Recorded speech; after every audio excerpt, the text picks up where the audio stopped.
Okay, let's go over homework 4.2, number 5, right? So we want to check to see if this given function f of x equals e to the negative 3x satisfy the hypotheses of the mean value theorem, right? So let's check that. All right, so e to the negative 3x is a continuous function. So we know that the function is continuous on the closed interval from 0 to 2. And also, it's also differentiable everywhere. So you know that e to, because we know how to take the derivative of exponential function. So it's differentiable. So the choice is pretty simple. So it's yes, it is continuous on the closed interval from 0 to 2. And at the same time, it's differentiable at on open interval from 0 to 2. All right. So let's so we should be able to find the c so that the derivative of this function is equal to the slope of the secant line. All right. So let's first find the derivative. So we have f prime of x is equal to, right? So you have the exponential function, so e to the negative 3x, right? Then multiply by derivative of negative 3x would be negative 3. Right, so we have that. So f prime of c is going to be, of course, f prime of c is equal to negative 3 e to the negative 3c, right? So we get that. All right. Then find the slope of the secant line. So slope of the secant line looks like this. So I'll try to do it here. So the slope of the secant line m is, right, f of 2. So it's going to be e to the negative 3 times 2 is negative 6. So this is f of 2 minus f of 0. So if you plug in 0, e to the 0 is 1 over 2 minus 0.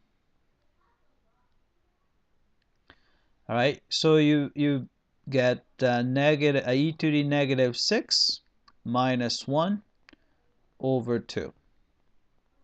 All right, so what we do is we just set them equal to each other so that we can solve for c. All right, so we're going to set this equal to f prime of c, which is negative 3 e to the negative 3c. All right. So first we want to isolate c, so we're going to divide through by negative 3. So divide by negative 3. We will get e to the negative 6 minus 1 over, all right, so 2 times negative 3 is negative 6, right, is equal to, right, e to the negative 3c, right? All right, so if you want, we can actually incorporate this negative sign, and or you can think of it as multiply top and bottom by negative 1, so that way I can turn this into a plus sign. I'll turn this into a plus sign and turn into a negative sign. Right, we can do that, right? We multiply top and bottom by negative 1 to get that.